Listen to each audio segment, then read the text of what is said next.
సత్యరాజులు నువ్వంట్రా బసివిగా నువ్వెందుకు వచ్చావురా మా ప్రాంతానికి? నీ చెల్లెల్ని పెళ్లి చేసుకోవడానికి వచ్చానురా. మా పసికంద నువ్వు పెళ్లి చేసుకోవడం కొయ్యా మా పక్కీర్ల మోకం నువ్వు. దొరగారు మా పసికందం చేసుకుంటామన్నారా? దానికి పెళ్లి అయిపోద్ది, మా పళ్ళు ఖాయమైపోతాయి. మధ్యలో నీ రంకెలేంటో అంటే మాటలతో దారికి రారన్నమాట. ఏటా నువ్వు అనేది? ఏటి కొడతావా? నువ్వు ఒక్కడే మేము ముగ్గురు తొక్క చింపేస్తాం.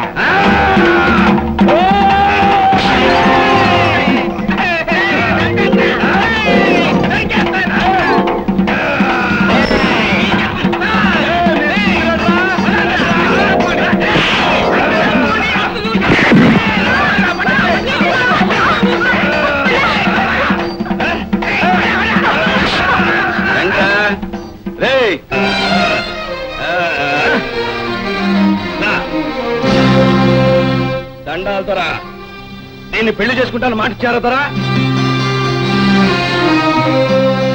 బసవా, వాళ్ళు చెప్పే మాటలు నువ్వు నమ్ముతున్నావా? లేదు దొరా, మీ దొడ్డ మనసు నాకు తెలుస్తారా? ఇళ్ళేసే ఎదవేసాలు కూడా నాకు తెలుస్తారా? లచ్చిని వదిలేసి ఒక్క నిమిషం బతకలేరు ఇళ్ళు. వీళ్ళ కళ్ళ ముందే పడి ఉంటుందని ఎదవేసాలని వేస్తున్నారు. లచ్చిని మీకు కట్టేసి మీకు బామ్మర్దులు అవుదామని కాదు దొరా, పొలం పొల్లు మానేసి తాగిపడి ఉందామని. దొరా, నిజానికి నా లచ్చి నాకు మనసిచ్చింది దొరా. మమ్మల్ని ఇద్దరిని ఆశీర్వదించండి దొరా. నాకు చాలా సంతోషంగా ఉంది బస. నీ లక్ష్యం నీ వెంట తీసుకెళ్ళి.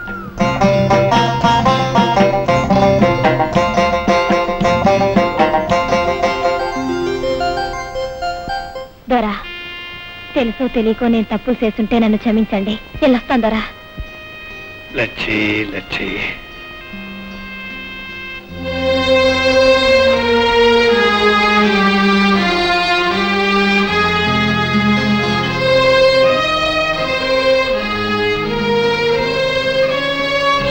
వస్తానమ్మా.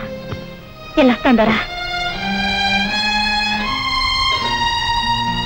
చూసావా విజయ, బసవుడు లచ్చి ఒకరినొకరు ఎంత గాఢంగా ప్రేమించుకున్నారు. ఇలాంటి వాళ్ళు 100 ఏళ్లు సుఖంగా బ్రతకాలి. బసవరాజు బావా, బసవరాజు బావా, మమ్మల్ని కొడితే కొట్టావు గానీ పసికందును మాత్రం జాగ్రత్తగా చూసుకో. చాలా గారాబంగా పెంచుకున్నాను దాన్ని. అమ్మా, బావ కోపం తెప్పించు, మాకు చెప్పినట్టల్లా నడుచుకో.